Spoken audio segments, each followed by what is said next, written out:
if I speak, I am in big trouble. Bonjour à tous, bonjour à toutes, très heureux de vous retrouver pour cette nouvelle vidéo, j'espère que vous allez bien, moi ça va super, voilà, en cette fin de période, en cette fin de trêve internationale, le retour de la Ligue 1 ce week-end, ça fait plaisir, ça nous manque à chaque fois, à chaque trêve internationale, on a quand même envie que la Ligue 1 reprenne et c'est le cas ce week-end, donc très heureux de mon côté, voilà, j'espère que pour vous c'est pareil. Aujourd'hui, nouvelle vidéo dans laquelle j'ai envie pas forcément de débriefer que ce soit l'équipe de France ou la Ligue 1 qui a été mis en pause pendant une semaine, mais se poser une petite question, enfin une grosse question pour moi. Mais voilà, c'est entre guillemets un nouveau format que j'ai envie d'intégrer au fur et à mesure des vidéos de la chaîne. Évidemment, les vidéos débrief des matchs de Ligue 1 ou de l'équipe de France resteront majoritaires, mais voilà, j'ai envie d'apporter une nouvelle touche, une nouvelle possibilité de vidéo avec ces petites ou grosses questions que j'aimerais me poser et que j'aimerais vous poser à vous aussi, qu'on en parle tranquillement. Et voilà, pourquoi pas aborder d'autres sujets un peu plus généraux, un peu plus, pas forcément que ce soit que sur le terrain, mais tout ce qui entoure. J'ai pas mal d'idées là-dessus, donc je pense que c'est un nouveau format que je vais essayer d'apporter. Et aujourd'hui, justement, la première vidéo de ce nouveau format, ça va être une question que j'ai envie de vous poser, que je me pose, c'est est-ce que la course au titre est encore actuelle en Ligue 1? Est-ce que ça existe encore? Est-ce que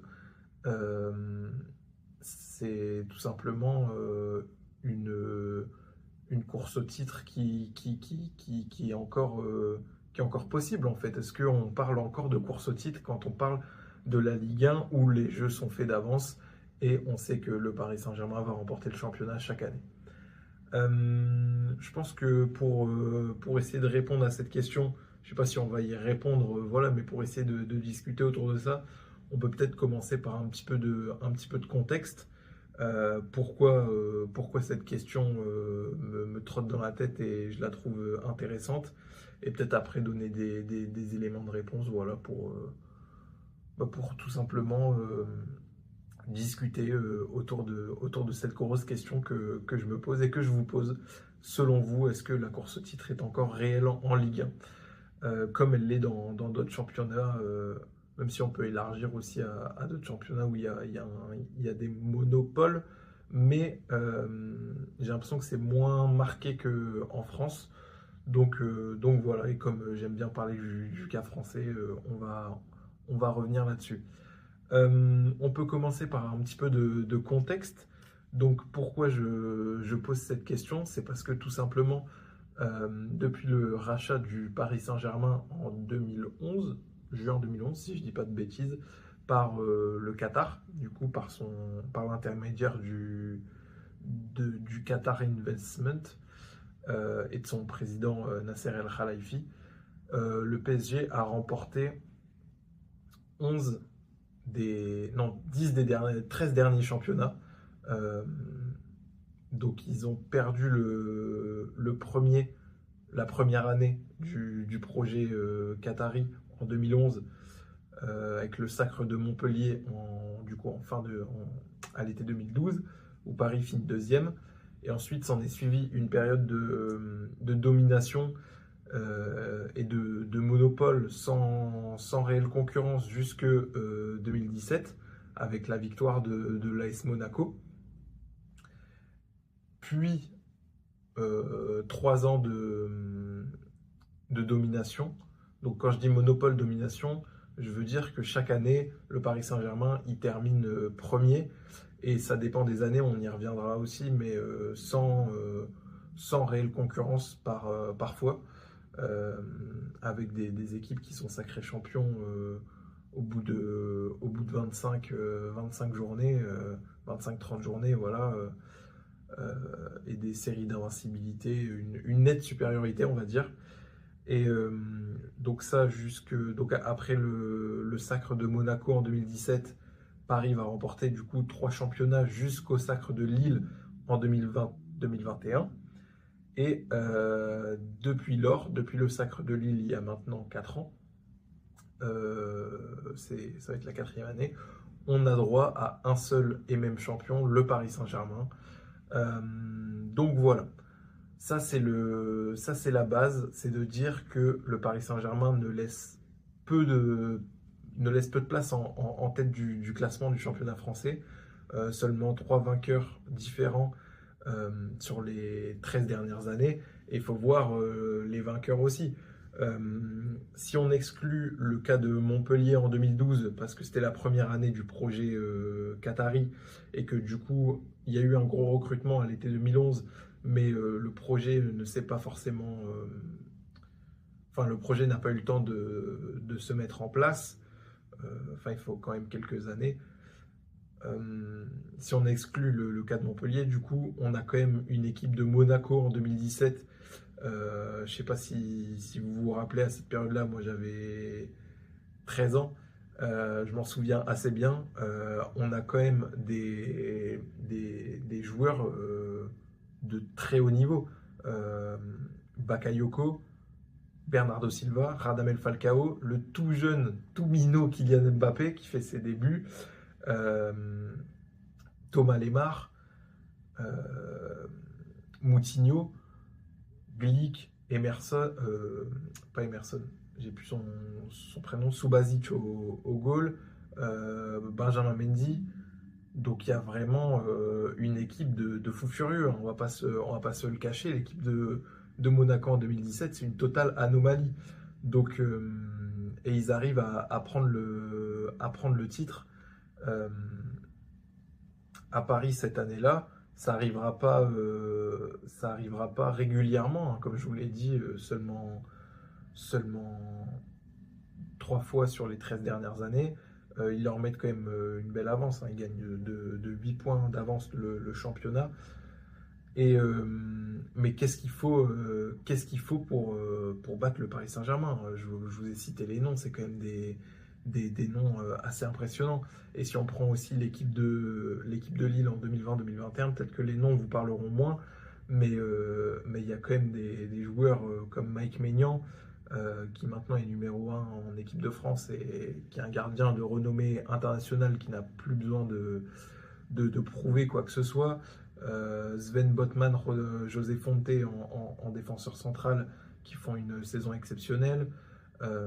Devant, on a du Burak Yılmaz avec du Jonathan David.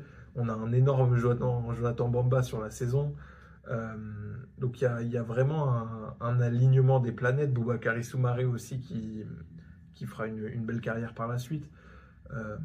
Il y a cette impression qu'on a besoin d'un réel alignement des planètes pour que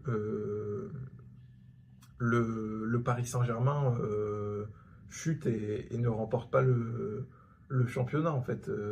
Et même quand il y a cet alignement des planètes, quand Lille gagne le titre, ils sont pas larges du tout, hein. Je crois qu'ils le gagnent ils le gagnent à 1 point.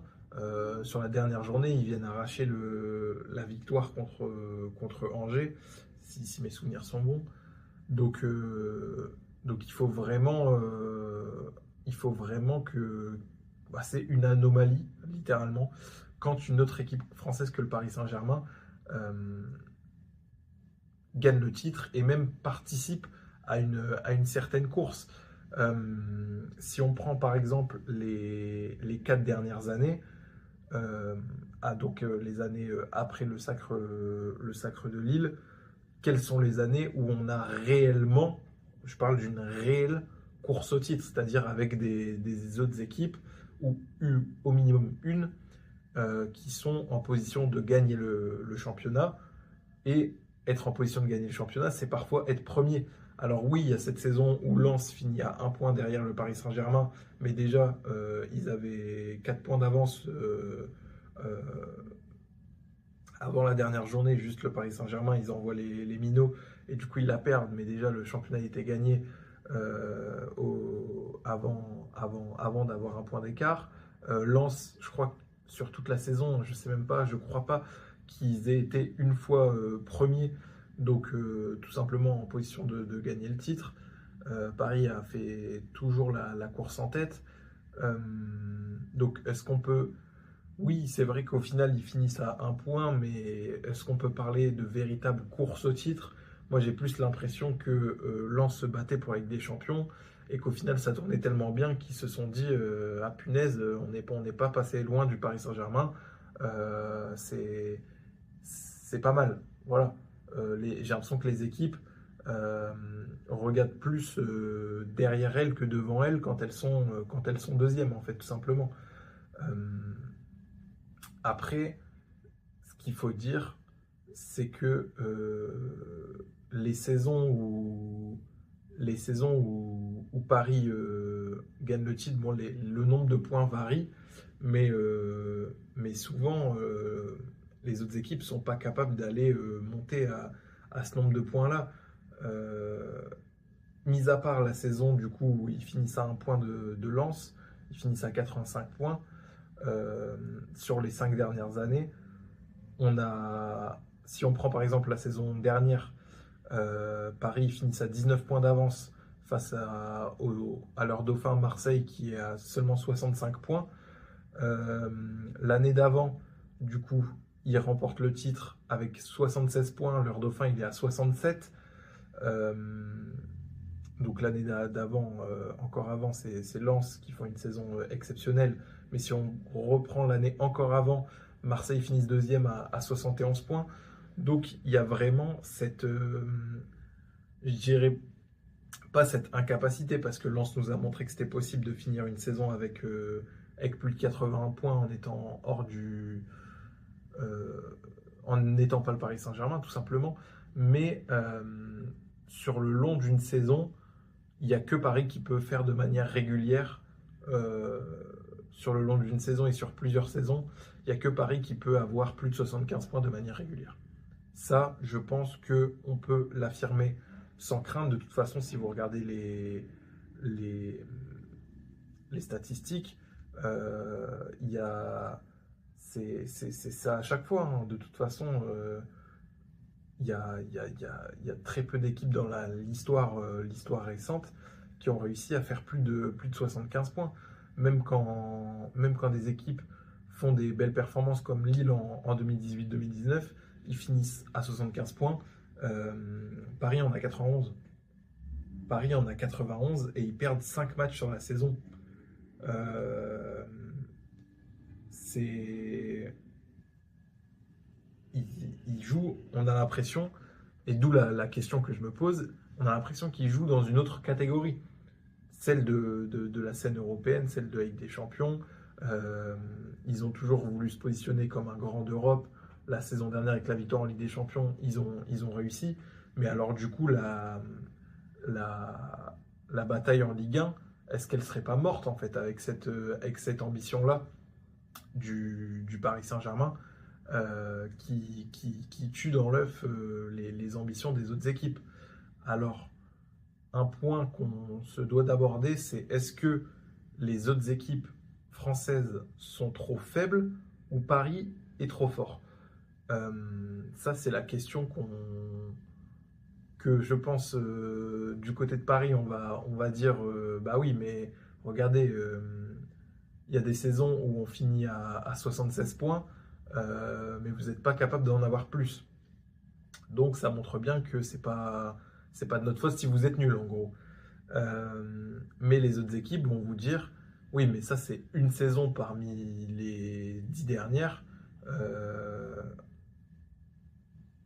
il faut avoir, et pour faire plus de 75 points en Ligue 1, pour les autres clubs, je vous ai dit, c'est une anomalie. Donc une mauvaise saison de Paris, entre guillemets mauvaise, euh, en, en mani- en- en nombre de points bruts, c'est une saison historique d'un autre club français. Donc ça, c'est compliqué. Et pourquoi il y a un tel écart, notamment, il faut en parler, c'est que les recrutements ne sont pas les mêmes entre les clubs français et le Paris Saint-Germain. Le Paris Saint-Germain est un club français, mais entre les autres clubs français et le Paris Saint-Germain. Pourquoi? Parce que quand le Qatar, ils arrivent et ils rachètent le Paris, ils arrivent avec une grosse enveloppe. On va pas se le cacher.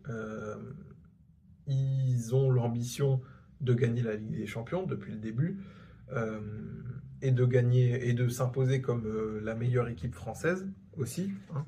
Ça, c'était au départ un objectif important, aussi important que gagner la Ligue des Champions, hein, au début. Parce que si on prend les années non, avant, j'ai plus le mot. Si on prend les années avant Qatari, le Paris Saint-Germain n'est pas une équipe qui trust la première place chaque saison, loin de là. Donc déjà, quand les Qataris arrivent, évidemment, ils ont cette ambition de gagner la Ligue des Champions à long terme, mais ils ont aussi l'ambition d'installer Paris au haut du classement de manière régulière. Aujourd'hui, si Paris n'est pas champion, c'est un séisme.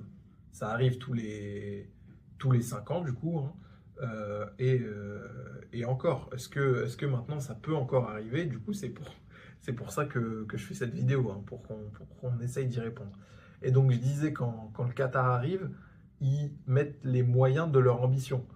Euh, Ce qui veut dire que l'enveloppe mercato de Paris, elle ne va faire que gonfler et chaque période estivale aura son lot de millions côté Paris.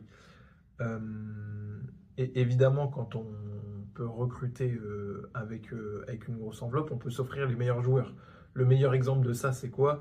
C'est le mercato à la fin de la saison 2016-2017, donc à l'été 2017. Paris a perdu le championnat contre Monaco, donc avec l'équipe que j'ai dit. Et à partir de là, il décide de s'offrir Neymar à 222 millions. Neymar qui vient d'être, je ne sais plus si c'est cette année-là, si je crois, qui gagne la Ligue des Champions avec le Barça. Non, c'est en 2015 qu'ils gagnent la Ligue des Champions. Cette année-là, ils font la remontada sur Paris, mais ils ne gagnent pas la Ligue des Champions. Au final, c'est le Real qui la gagne. Mais donc, il s'offre Neymar Prime à 222 millions et il s'offre Kylian Mbappé, le jeune Kylian Mbappé, à 180 millions. Donc, ils te prennent Monaco, comme ça, ils les regardent dans le blanc des yeux. Ils disent, OK, vous nous avez battus, très bien. Regardez votre meilleur joueur là. Bon, à cette époque-là, je suis d'accord, Kylian Mbappé n'était pas le meilleur joueur de l'AS Monaco. Mais votre plus gros talent brut, regardez bien, on va vous poser un chèque sur la table et on va vous le prendre. Donc, ton seul adversaire, à cette période-là, ton seul adversaire, tu vas le voir et tu lui dis, tiens, donne-moi ton talent. Donc évidemment, l'offre, déjà, elle ne peut pas être refusée, 180 millions, qui va refuser ça? Et en plus, tu vides le talent des autres équipes pour te renforcer. Donc c'est encore plus déséquilibré. Pareil, tu prends le mercato là où tu vois qu'il y a des qualités en Lucas Chevalier, tu vas voir Lille, tu leur dis ah les gars, j'aime bien votre gardien là, nous on veut de la jeunesse et un talent exceptionnel dans la durée. Regardez bien ce qu'on va faire, on va vous le prendre et comme ça vous serez plus enfin vous serez moins fort. En fait, c'est mathématique. Ils prennent les meilleurs joueurs au meilleur prix et du coup, ils vident les autres équipes de leur talent. Et ils font ça en plus de prendre les meilleurs joueurs sur la scène européenne. Si on parle brut, parce que évidemment, ça c'est une analyse qui ne va pas plaire aux supporters parisiens. Ils vont dire que Marseille aussi dépense énormément. Euh, et que du coup, oui, ils mettent les moyens de leurs ambitions, mais il y a d'autres équipes qui ont une grosse enveloppe. En fait, si on prend sur les 4-5 dernières saisons, hein, sur le temps court, Paris, la moyenne de ce qu'ils dépensent, c'est aux alentours de 350 millions par an, quand la deuxième équipe qui dépense le plus Marseille, c'est autour de 60-70 à peu près, millions par an. Donc le gap, il est énorme. Et évidemment, quand tu mets plus d'argent, tu as les meilleurs joueurs. Et quand tu as les meilleurs joueurs, tu as une meilleure équipe. Et tout ça, quand on prend sur le temps long, Paris, au fur et à mesure, ils se construisent des équipes, c'est les Avengers. Quand tu as un Bradley Barcola qui fonctionne bien à Lyon, ils te le prennent. Quand tu as un Désiré Doué qui fonctionne bien à Rennes, ils te le prennent. Et c'est à chaque fois avec des offres où tu ne peux pas refuser. Lyon, ils étaient dans l'impossibilité de refuser l'offre de Paris quand ils sont ramenés à la table. Quand, quand, quand Paris vient voir Rennes et qu'il leur dépose 40 millions pour un mec de 17 ans, impossibilité de refuser pour Rennes. Donc voilà, à chaque fois, ils mettent des grosses enveloppes pour prendre les meilleurs joueurs et du coup, ils ont la meilleure équipe. Et là où je trouve que c'est encore plus marqué, c'est que Paris a la possibilité de faire des erreurs, là où d'autres clubs français ne l'ont pas. Alors déjà, leur enveloppe, elle est 3, 4 fois, plus, même 5 fois supérieure aux plus hautes enveloppes des autres clubs. Et en plus, du coup, ça a pour conséquence, en fait, c'est une conséquence, ça a pour conséquence de leur permettre de faire des mauvais choix. Quand ils prennent Randal Kolo Muani à 90 millions, quand ils prennent euh, Carlos Soler à 30 millions, non, 20 millions, pardon, je ne vais pas commencer à inventer les chiffres, mais quand ils prennent Manuel Ugarte à 60 millions, c'est des erreurs. On va pas se le cacher. Randal Kolo Muani, il a jamais il a jamais fait sa valeur. 90 millions, il les a jamais fait sur le terrain. Carlos Soler, 20 millions, bon à la limite. Manuel Ugarte, merci pour tes 3-4 premiers mois incroyables, mais il a jamais fait 60 millions.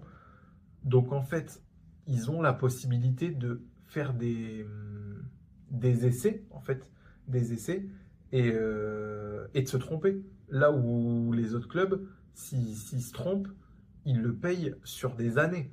Euh, quand, quand Lille fait le choix de prendre Marcelo Bielsa et de faire venir Thiago Maia, par exemple, pour plus de 25 millions, je crois, euh, derrière, ils se sont mis en difficulté sur des années.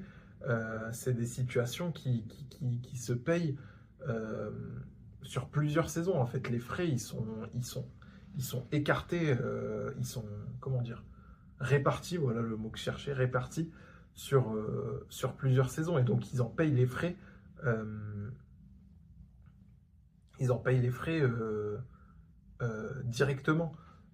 Et la vérité, il faut aussi mettre les choses dans leur contexte, c'est que l'enveloppe budgétaire, donc déjà, elle permet d'acheter les meilleurs joueurs et donc de construire la meilleure équipe et donc de gagner le championnat, mais elle permet aussi au club de Paris de ne pas avoir à se soucier de comment rendre son club rentable et soutenable en dehors de son seul investissement. En fait, ce qu'il faut comprendre, c'est que le système parisien tel qu'il est actuellement, il est unique en France. Il n'y a aucune autre équipe, peut-être Marseille de plus en plus ces dernières années, et encore, mais c'est les deux seuls cas, peut-être avec Monaco aussi, mais ça se discute, où ils dépendent de rien d'autre que de eux-mêmes en fait. Leur enveloppe budgétaire, elle est tellement énorme et l'investissement qui est fait par leur président, que ce soit Franck McCourt, même si c'est un niveau en dessous, hein, j'ai dit les chiffres, hein, c'est à peu près 70 millions de dépenses en moyenne par mercato pour Marseille, quand c'est 300 millions pour Paris. Donc c'est quand même un ton en dessous, mais Marseille, ça reste quand même un ton au-dessus des autres clubs. Ce sont les deux seuls, avec Monaco peut-être, à être soutenables par eux-mêmes. Les autres clubs de France dépendent d'autres choses, comme les droits télé. Les droits télé qui tendent à baisser. Donc les autres clubs sont pénalisés et ils ont moins de flexibilité et de possibilités et sont obligés de faire avec d'autres moyens, que ce soit des recrutements sur des jeunes et on mise sur le développement, ou même le développement directement en interne avec le centre de formation. Quand on voit la saison historique de Lens en 2022-23, quand ils finissent à un point du Paris Saint-Germain, derrière, euh, ils vont pas être, enfin ça va pas leur être, comment dire, ça, ils vont devoir vendre leurs joueurs au fur et à mesure parce que ils doivent survivre et se mettre à l'abri sur plusieurs années. Quand on a des talents dans une équipe française hors du Paris Saint-Germain ou de Marseille, ou de Monaco, hein, c'est un peu des cas à part. Monaco encore plus, parce que c'est même pas la France en soi, hein, je le précise. Mais on est obligé de vendre pour, pour être stable financièrement, en fait, tout simplement. Et du coup, quand tu te retrouves avec les planètes qui s'alignent sur un an, tu sais que ta fenêtre de tir, elle est sur un an. L'année d'après, tu as des clubs européens de calibre Ligue des Champions qui vont venir toquer à ta porte et qui vont poser des grosses quichetas que tu ne pourras pas refuser. Et donc la saison d'après, tu seras démuni de tes talents et donc tu ne pourras pas refaire la même saison et du coup rejouer le titre. Quand Lens, ils arrivent, ils se pointent, ils finissent à un point de Paris, derrière, t'as tous les clubs européens qui viennent toquer à la porte pour demander c'est combien Kuzanov, c'est combien Danso, c'est combien Medina, c'est combien un tel, un tel et un tel. Et du coup, au fur et à mesure des années, là on voit qui il reste véritablement de la grosse année qu'ils font en 2022-23, plus grand monde. Il n'y a plus Samba, il n'y a plus Seko Fofana, il n'y a plus Medina, il n'y a plus Danso, il n'y a plus Kusanov, il n'y a plus ces joueurs-là parce qu'ils sont obligés de vendre pour assurer leurs arrières. Là où Paris, quand ils gagnent la Ligue des Champions, quand ils gagnent le championnat déjà, il n'y a personne qui vient toquer à leur porte pour leur dire ah purée, super saison je sais pas, de Ousmane Dembélé, venez, on fait un deal et il part. Ça n'arrive pas parce que Paris, c'est eux qui toquent à la porte. Donc en fait, le rapport de force, il n'est pas du tout le même. J'ai l'impression qu'on a un géant et des petits qui tentent de gratter.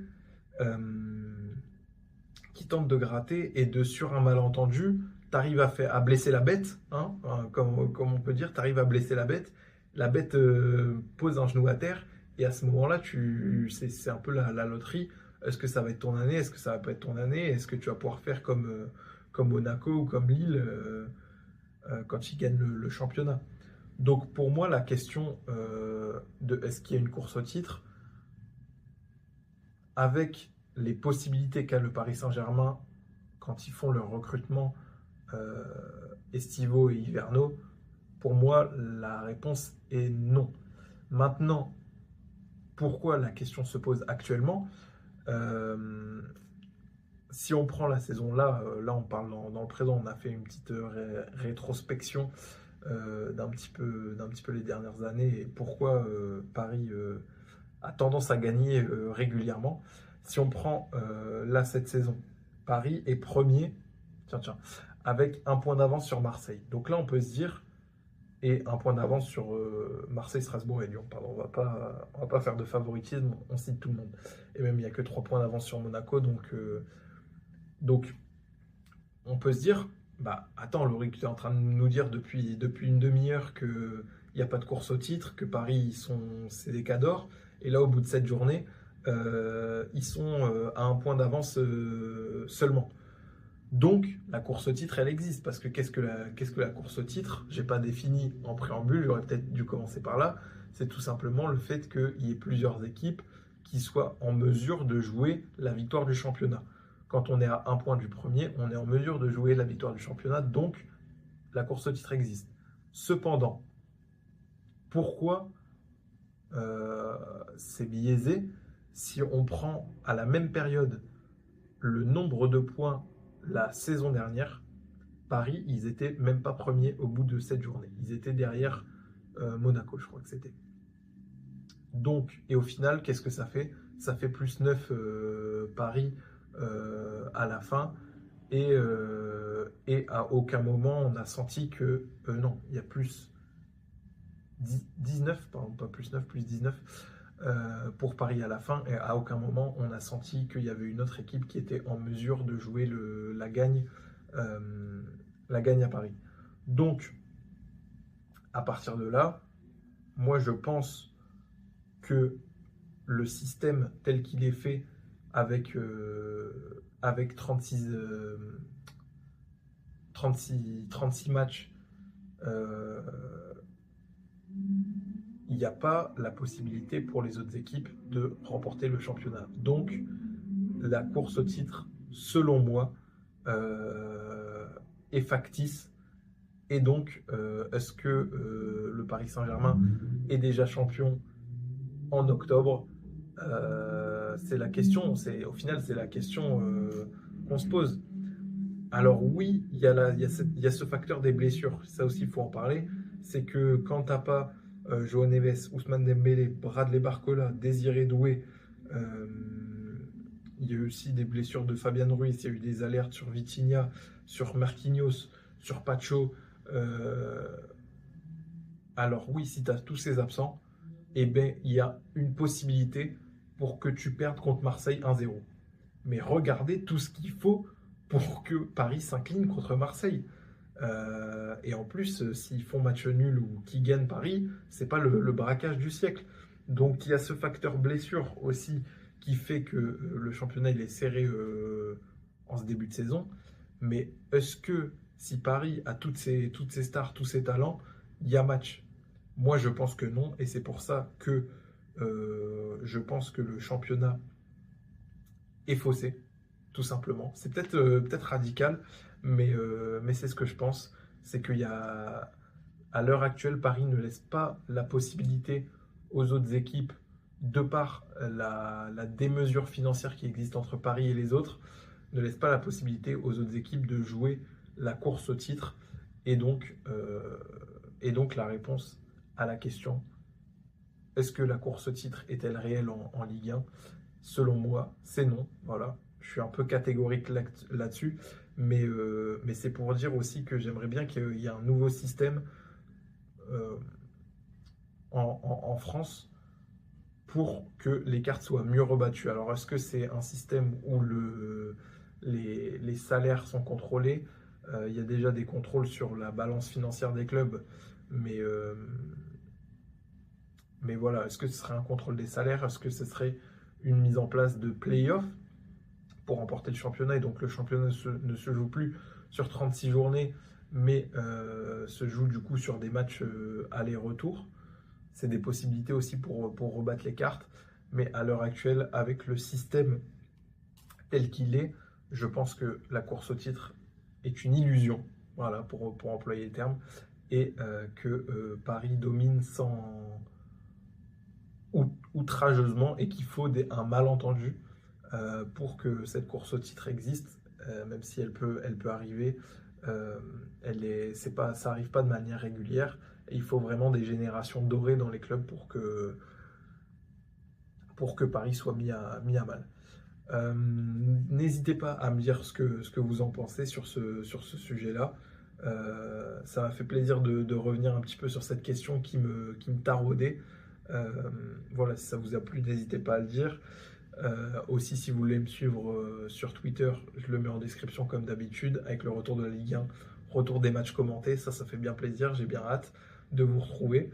Et sinon, bah, je pense que c'est tout pour moi, j'espère que cette vidéo vous aura plu. Et voilà, et on se retrouve potentiellement soit sur Twitter, soit la semaine prochaine pour une nouvelle vidéo. Allez, salut!